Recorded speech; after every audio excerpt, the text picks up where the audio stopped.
네, 새로운 보수당 유승민 보수재건위원장이 자유한국당과 신설합당을 추진한다면서 4.15 총선에 불출마하겠다고 밝혔습니다.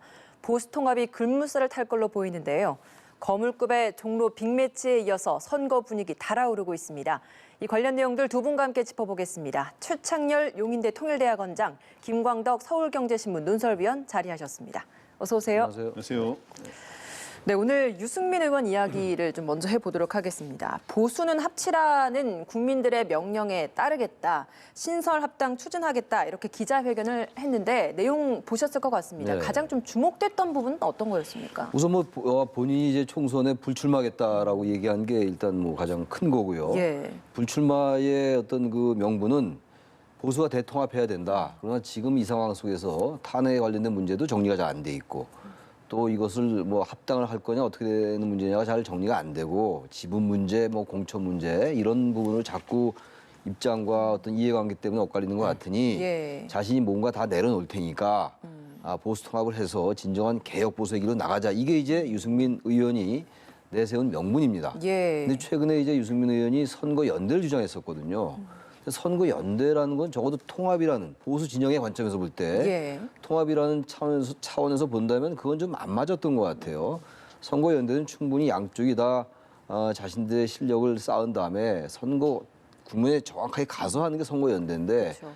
지금 통합이라는 게 논의되고 보수가 뭔가 괴멸돼 왔고 탄핵 이후에 질이 멸렬해 왔는데 뭔가 다시 위기가 왔으니 이 힘을 합쳐서 선거에 임하자라는 게 통합의 기본 전제거든요. 근데 그것과는 좀 안 맞죠, 선거연대가. 이제 그런 부분들이 나오면서 새보수당의 유승민 의원을 따르는 의원도 상당히 반발했던 걸로 알려져 있거든요. 탈당하겠다, 그냥 자유한국당을 합치겠다, 자유한국당으로 개별 입당하겠다 이런 말도 예. 나오는 상황 속에서 유승민 의원은 명분도 세우고 그런 위기를 돌파하기 위해서 그러한 오늘 기자회견을 한 것이 아니냐 이렇게 보여집니다. 예. 일단. 불출마가 가장 주목되는 부분이었다라는 말씀해 주셨습니다. 논설위원께서는 어떻게 좀 보십니까? 오늘 가장 주목되는 부분은 신설 합당을 추진하겠다는 거하고 그다음에 본인의 총선 불출마 이게 두 가지가 핵심입니다. 예. 그래서 이제 사람들은 궁금해하는 게 뭐냐면 저도 신설 합당을 추진하겠다 그러면은 쉽게 말해서 통합을 적극하겠다는 건가? 그러면 아닌가 이런 궁금증이 들 텐데 일단 그거를 제가 취재해온 경험에다가 또 다시 찾아봤어요. 그랬더니 합당에는 신설 합당과 함께 또 흡수 합당이라는 게 있습니다. 근데 흡수 합당은 뭐냐 하면 한국당과 새보수당이 통합하면서 한국당의 이름을 유지하는 채로 새보수당 의석이 적지 않습니까? 이렇게 들어가게 되면 흡수 합당이 되는 거고. 예. 근데 이제 그동안 유승민 의원이 신당을 창당하자라는 3대 원칙 중에 하나를 주장해 오지 않았습니까? 바로 그렇죠. 그렇게 하려면 신설 합당이 되면 뭐냐 하면 A당과 B당이 합치면은 C당이라는 새로운 당을 만들어내는 거예요. 그래서 지금 통추에서 새로운 당명으로 여러 가지 세력이 모여서 새로운 당을 만들기 때문에 그런 측면에서의 신설 합당이니까 약간의 또 법적으로 복잡한 건 있습니다만은 큰 틀에서 이 야권의 통합에 적극 응하겠다는 뜻을 밝힌 거고요. 또 하나는 불출마 선언에 주목이 되는데 불출마 선언을 한 거는 여러 가지 그동안 본인을 둘러싼 여러 가지 논란들, 본인의 일단 기여점은 뭐냐면 개혁 보수라고 하는 점은 높이 평가를 받았지만 보수 내에서 배신의 프레이밍과 또 분열의 또 책임이 있는 거 아니냐 이런 거 있는데 예. 이런 거를 불출마를 통해서 성찰의 시간을 갖겠다고 하는 이런 측면을 가지고 왔습니다. 진정성을 보이기 위한 행보로서 총선 불출마를 함께 이제 발표를 한 건데 그러면 이렇게 총선 불출마를 선언한 후에는 통합에 있어서 좀 이게 어떤 영향을 줄 수 있는 겁니까? 이제 불출마를 선언하니까 적어도 새보수당 내부의 여러 가지 만약에 지금 흡수 통합이 되건 또는 지금 얘기하는 신설합당 제3의 정당 예. 당명을 바꾸는 거죠. 그렇게 되든 간에 그 당 내부에 공천 문제나 흔히들 말하는 지분 문제, 지도 체제 문제 이런 게 있을 거 아니에요. 예. 근데 그런 걸 다 포기하겠다, 내려놓겠다라고 얘기했잖아요. 예. 그러면서 본인 스스로가 총선에 나가지 않겠다. 그러니까 본인 스스로가 기존의 기득권을 내려놓겠다라는 것이기 때문에 자신의 진정성이 돋보일 수가 있는 거죠. 그래서 지금 본인이 주장하는 게 계속 얘기해왔던 보수 재건 3원칙이라는 거잖아요. 예. 탄핵의 강이라는 얘기는 계속 해왔던 얘기고 탄핵의 강을 건너겠다는 얘기는 지금의 한국당의 그 탄핵에 책임이 있는 세력들이 탄핵을 인정하라 이런 얘기거든요. 그런 다음에 그래야 보수는 보수대 개혁적 보수로 나갈 수 있다. 이렇게 얘기하는 거잖아요. 그게 두 번째 원칙이었고 세 번째가 바로 지금 오늘 얘기한 신설합당이거든요. 개혁 보수의 새로운 집을 짓자 이런 거란 말이에요. 헌집을 허물고 새 집을 짓자. 지금 만약에 예. 흡수통합이 되면 적어도 헌집에 들어가는 게 되는 거란 말이에요. 이름을 유지하면서 흡수통합. 그러니까 흡수통합에 대해서는 유승민 의원은 굉장히 반대하는 거죠. 그러니까 본인이 일단 총선 불출마 선언하면서 지금 얘기한 이러한 부분들을 더 내세울 수 있는 명분을 확보하는 거죠. 내가 이만큼 포기를 하고 그렇죠. 통합을 시도를 하는 것인 만큼 그만큼 한국당 내에서도 좀 진정성을 보여줘라 이런 의미. 여기 응해달라 이런 건데 이제 앞으로 이제 한국당 황교안 대표가 어떤 반응을 보일지는 두고 봐야 되겠죠. 그러니까요. 거기에서 이제 이야기를 했던 게 말씀해 주셨던 개혁 보수를 위한 공천이 있어야 한다라는 그 부분이었는데 사실 한국당 내에서도 지금 공천관리위원회에서 공천 관련된 준비를 또 하고 있잖아요. 네. 만약에 통합이 논의가 된다고 한다면 그 공천과 이 새로운 뭐 이런 개혁 보수를 위한 공천 이건 어떻게 좀 진행이 된다고 볼 수 있는 겁니까? 그러니까 오늘 유승민 의원이 지분이라든가 당직이라든가 공천권을 따로 요구하지는 않겠다. 예를 들어서 몇 프로 달라라든가 이런 건 요구하지 않겠다. 그러나 그렇지만은 앞으로 개혁적인 이러한 혁신 공천이 이루어진다 이런 주문을 했어요. 그 예. 말은 뭐냐 하면 공천을 하더라도 이 친박 세력이라든가 너무 지나친 보수 세력 중심의 이런 공천이 아니라 대부분 상당히 물갈이를 하되 거기에다가 뭔가 개혁적인 보수 노선을 가진 사람들이 많이 돼야 된다. 그 말은 뭐냐 하면 간접적으로 직접적으로 지분을 요구하지는 않지만 본인이 만들었던 세보수당의 사람들이 많이 기용됐으면 하는 그 세보수당을 비롯해서 외부의 그런 개혁적인 노선을 가진 사람들이 많이 기용이 됐으면 하는 그런 바람을 표시한 건데 예. 사실은 오늘 요구하지 않았다고 하지만 그동안 물밑의 협상이 이루어지지 않았습니까? 그동안. 근데 여러 가지 공개적으로 딱 드러나지는 않았습니다만은 딱 지분이라고 표현을 해야 될지 말을지 그렇지만 어느 정도의 그러한 것들을 요구해온 건 어느 정도 사실인 것 같아요. 그러나 뜻대로 되지는 않았고 또 최근에 지금 당내에서의 어떠한 좀 통합을 할 건지 그렇지 않으면 선거 연대를 할지 논쟁에서 예. 유승민 의원은 완연한 통합이 아닌 당내를 서로 유지한 채로 선거에서 연대하는 서로 선거에서 협력하는 거죠. 그래서 후보 단일화를 통해서 그렇게 하는 거를 주장했는데 많은 의원이 그럴 바에는 우리가 한국당으로 가겠다라고 하는 입장을 했기 때문에 유승민 의원이 어찌 보면 고육지책으로 통합에 나서지 않았나 이런 생각이 듭니다. 예, 오늘 그 기자회견 내용 중에서 굉장히 그 과거에 처음에 이제 통합 논의를 하면서 내세웠었던 세 가지 원칙을 굉장히 좀 여러 차례 언급을 하면서 강조를 했던 것 같습니다. 그런데 가장 그 세 가지 중에서 논란이 됐던 부분 중에 하나가 탄핵 개강, 개혁 보수 이 부분이 우리 공화당과의 통합에 있어서의 또 걸림돌이 되는 부분 아니겠습니까? 황교안 대표, 그러니까 한국당이 이 부분에 있어서는 좀 어떻게 좀 해결할 거라고 보세요? 이게 정치라는 게 현실과 명분이 다 이제 포함되는 거잖아요. 우리 공화당이라는 세력이 저는 개인적으로 정말 보수 통합을 하려면 좀 잘라낼 필요도 있다고 봐요. 개혁이라는 게 뭡니까? 일정 부분 그 혁자가 가죽 혁자거든요. 그만큼 어렵다는 거예요. 가죽이 질기지 않습니까? 그럼 보수 통합을 하려면 우리 공화당의 주장에 물론 동조하는 분들도 많이 계시겠습니다만 과도한 주장을 한다고 생각하는 합리적인 보수 유권자들이나 중도 유권자들이 많이 계실 거예요. 그럼 탄핵 문제거든요, 결국.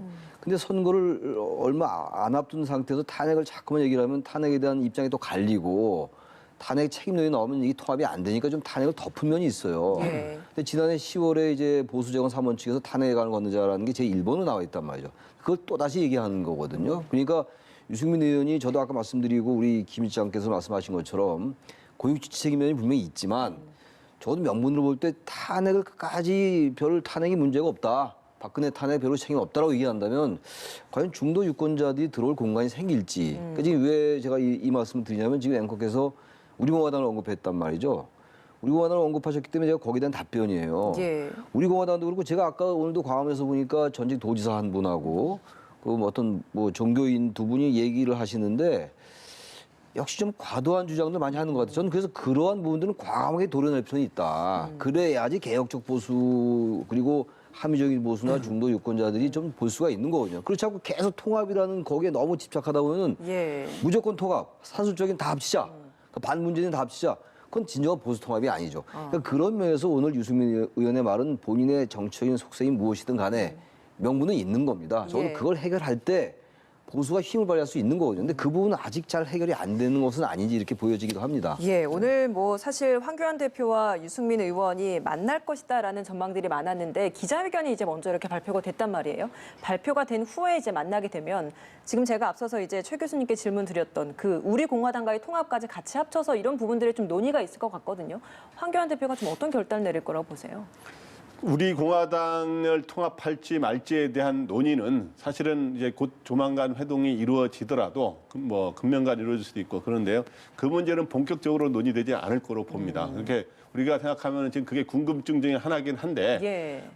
이 유승민 의원 입장에서는 거기와는 통합을 하지 말자는 입장이고 황교안 대표도 그런데 뭐 거기하고 굳이 하자고 주장하면서 대립할 필요가 없거든요. 또 황교안 대표라든가 지금 한국당의 주류 지도부 입장에서는 우리 공화당과의 통합에 그렇게 적극적이지가 않아요, 사실은. 지금 현재 단지 선거 과정에서 서로 문재인 정권에 대한 반대하는 입장에서 갔기 때문에 그런 측면에서 어떤 부분적인 선거 연대도 본격적으로 전국적으로 하는 게 아니라 부분적인 선거 연대 또는 선거 협력 방안을 주로 검토하고 있는 단계지. 예. 나중에 뭐 통합을 완전히 배제할 수는 없습니다만은 현재 그렇기 때문에 그 문제는 주요한 이슈가 아닌 거로 보고요. 근데 예. 지금 현재 회동이 지금 현재 곧 있을 거라고 그러는데 계속 좀 늦어져 왔는데 그거는 이런 측면은 있는 것 같아요. 황교안 대표 입장에서는 이왕이면 이런 통합이 시너지 효과가 돼야지 거기서 마이너스 효과와도 가끔 일부가 있거든요. 그런 것들이 있기 때문에 지금 현재 한국당과 새보수당과의 통합이 바로 그러한 우리 공화당을 지지하거나 일종의 굉장히 강경한 보수 우파 세력들에게는 유승민 의원이 좀 부정 비판적인 시각을 가진 사람들이 강경한 보수 우파 쪽에 좀 있거든요. 예. 이 때문에 만나서 막 서로 뭐 악수를 하고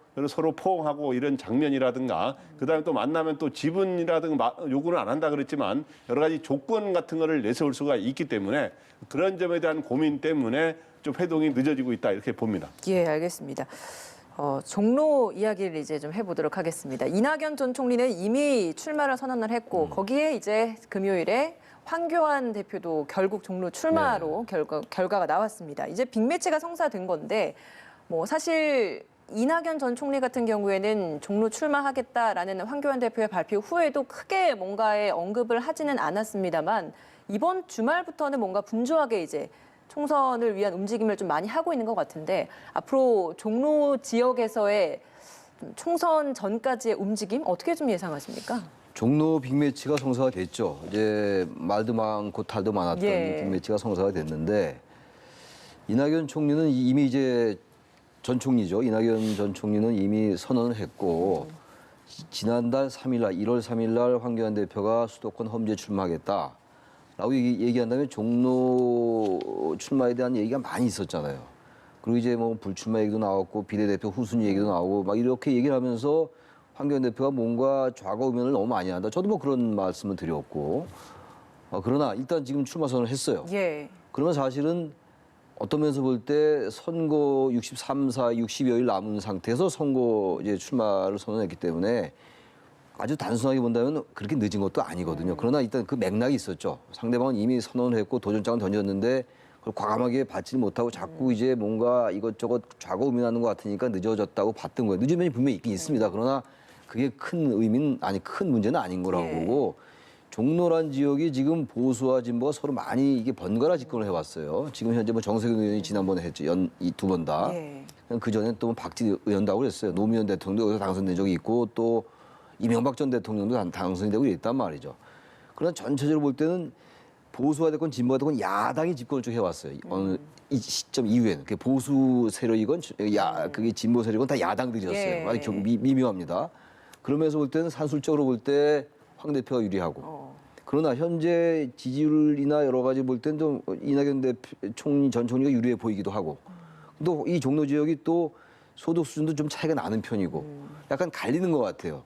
그래서 저는 이 종로 선거는 또 프레임의 대결도 있는 거 아니에요. 지금 황교안 대표는 문재인 대통령 대 자신이다 이렇게 지금 얘기를 있는 거예요. 그렇죠. 완전 정권 심판론이란 프레임을 앞세우는 것이고 이낙연 전 총리는 그렇게 하면 오히려 불리하니까 개인 대 개인의 이제 이 싸움을 몰고 가려는 이런 것들이기 때문에 앞으로 선거가 진행되면서 프레임이 어떻게 짜리냐가 이번 선거가 가장 중요한 승패를 좌우할 것 같습니다. 프레임이 굉장히 중요할 것이다 전망을 좀 해주셨습니다. 어떻게 보고 계십니까? 지금 선배님께서 그 프레임이라고 그랬는데 프레임이 굉장히 중요해요. 선거 전에서. 그래서 어떻든 종로는 원래 선거에서는 표밭이 굉장히 중요하거든요. 그 표밭이 평소에 어느 당에 유리한 지역이냐 하는 건데 종로는 전통적으로 지금 현재 이 한국당하고 현재 민주당이 번갈아서 국회의원 당선자를 내온 곳이기 때문에 저는 표밭상으로는 완전 일방적으로 어느 한 기울어진 운동장은 아니라고 봅니다. 일단 그런데 이번 총선에 그런 바람이 어느 쪽으로 가느냐 하는 거는 아까 말한 선거의 큰 전략이 중요한데 예. 또 하나는 이제 후보가 중요하고 근데 이제 후보의 최근에 조사로는 이낙연 전 총리가 황교안 대표보다 앞서는 거로 나왔습니다만은 저는 그거는 한 사람은 출마 선언을 했고 한 사람은 굉장히 고민하는 단계에서 나온 조사이기 때문에 저는 다시 제로 베이스에서 봐야 된다고 봅니다. 그래서 앞으로 근데 이제 황교안 대표는 이낙연 총리와의 개인 이낙연 대 황교안 이런 대결보다는 네. 문재인 정권 심판 1번지로 만들겠다 그러지 않았습니까? 그래서 문재인 대통령과 제1야당 대표인 황교안과의 대결이다라는 걸로 몰고 가서 그런 식으로 하게 되면 저는 결국엔 우리나라의 여론사를 보면 특히 서울 같은 경우도 대통령 지지율의 긍정과 부정 평가가 서로 왔다 갔다 하지 않습니까? 그렇기 때문에 치열한 접전이 벌어질 수 있다 이렇게 생각이 됩니다. 근데 프레임 중에서 하나가요. 지금 이제 황교안 대표는 이제 정권 심판론을 내세울 거 네. 아니겠습니까? 근데 정권 심판론도 야당 심판론이 있는데 아무래도 선거는 정권 심판론이 될 가능성이 높아요. 어느 선거건, 특히 예. 총선거는 말이죠. 근데 그렇게 되면 황 대표한테 좀 유리한 구도가 될 수가 있는데 보수 진영에서 조심해야 될 게 거대 담론의 프레임으로 가게 되면 말이죠. 그러면 이제 황교안 대표는 지난 정권 때 마지막 총리였단 말이에요. 이른바 적폐 세력이라고 몰고 진보 진영이 자신들은 개혁 세력이다, 촛불로 집권했다. 그래서 이 프레임으로 가버리면요.